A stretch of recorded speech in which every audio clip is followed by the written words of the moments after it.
अस्सलाम वालेकुम नाज़रीन, मैं ਤੁਹਾਡਾ ਫਰਾਮ ਹੈ ਤੁਸੀਂ ਮੇਰਾ YouTube ਚੈਨਲ ਦੇਖ ਰਹੇ ਹੋ ਰਾਮ ਮਲਟੀਲੈਂਡ DRC। ਅੱਜ ਤੁਹਾਡਾ ਸੋਈਆਂ ਪਲੱਸ ਖੀਰ ਦੀ ਜ਼ਬਰਦਸਤ ਰੈਸਪੀ ਸ਼ੇਅਰ ਕਰਨ ਲੱਗੇ ਹਾਂ। ਖੀਰ ਸਾਬੂਦਾਨੇ ਦੀ ਹੈ ਤੇ ਇਹਦੀ ਬੜੀ ਜ਼ਬਰਦਸਤ ਔਰ ਯੂਨੀਕ ਰੈਸਪੀ। ਜਿਹੜੇ ਲੋਕ ਕਹਿੰਦੇ ਜਿਸਮ ਥਕਨ रहती है, थकावट हर टाइम महसूस होती रहती है, वो एक दफ़ा लाजमी ट्राई करना। बड़ी यूनिक रेसिपी है, अच्छी लगे दोस्तों ने शेयर करना, बेल आइकन का बटन दबा लेना ताकि लेटेस्ट वीडियो जल्दी ਤੁਹਾਨੂੰ मिलती रहे। चैनल सब्सक्राइब करना ना भूलना। स्टार्ट करते हैं रेसिपी। 300 ग्राम जवड़े सेवियाँ, 150 ग्राम साबूदाना, 400 ग्राम चीनी, किशमिश 50 ग्राम, गिरी 50 ग्राम, 4 अदद इलायचियाँ पिसी हुई। पकाना शुरू करते हैं जी। मीडियम फ्लेम है। 1.5 चम्मच कुकिंग आयल लवांगे सी। तुसी देसी घी भी लै सकते हो, ऑप्शनल है। फिलहाल साढ़े कोल घी अवेल नहीं सी, इसलिए असी आयल च बना रहे हैं। ज़्यादा बेस्ट है कि देसी घी च बनाओ इन्होंने तुसी। आयल साढ़ा गर्म हो गया, सवैयां ऐड करांगे 300 ग्राम और 5 मिनट लिए आयल के अंदर मीडियम फ्लेम ते इन्हों फ्राई करांगे। फ्लेम हाई नहीं रखोगे नहीं तो सवैयां थोड़ियां बेहतरीन नहीं बननगियां, जल जानियां, विचों कुछ खराब हो जानियां। इसलिए रेसिपी नूं मुकम्मल फॉलो करया करो। ज़बरदस्त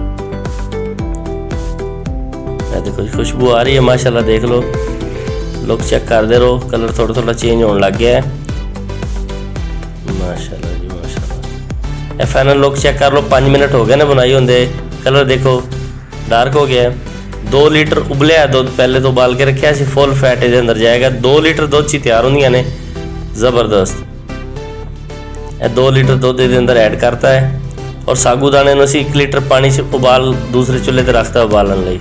4 अदद इलायची पिसी हुई ते ड्राई फ्रूट जिहड़े ने दोनों ऐड करांगे। ऑप्शनल ने, ड्राई फ्रूट जिहड़े मर्जी ऐड करो। असी तो फिलहाल ये अवेल सी ऐड करते हैं, जिहड़े मर्जी कर सकते हो। 400 ग्राम चीनी दरमियाने मिठे लई। अगर तेज़ इस्तेमाल करना है तो ज़्यादा कर सकते हो, कोई शुगर का मरीज़ है तो घट भी कर सकता है। इसलिए ये नॉर्मल मिठे लिए असी तो तुहानूं 400 ग्राम दसी है, बिल्कुल नॉर्मल मिठा होएगा इहदा। दुध दे उबाल आने तक इंतज़ार करांगे। जिवें उबाल आएगा 5-6 मिनट लगणगे। फिर ये अंदर साबूदाना जिहड़ा पहले तो असीं उबाल करना रखा है, 10 मिनट हो गए ने, दूसरे चूल्हे ते वो ये अंदर ऐड कर देंगे।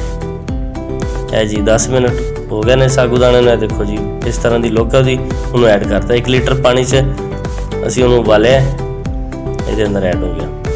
हुण 5 तो 7 मिनट लिए मुसलसल इन चलाते पकावांगे मीडियम फ्लेम ते। जिस टाइम उबाल आ जाएगा फिर मीडियम टू लो हो जाएगा फ्लेम। ढक के नहीं पकाओगे नहीं तो उबल जानी है। इन्होंने इसी तरह ओपन ही पकाओगे और ये गाढ़ा होना शुरू हो जाएगा थोड़ा मिक्सचर। बड़ी आला क्वालिटी की खीर है, बड़ी ताकतवर है, ताकत का खजाना है। लाजमी खाओ, हफ्ते ही 2 दफ़ा। इंशाअल्लाह ताला थकन ख़त्म हो जाएगी, जोड़ों का दर्द ख़त्म हो जाएगा।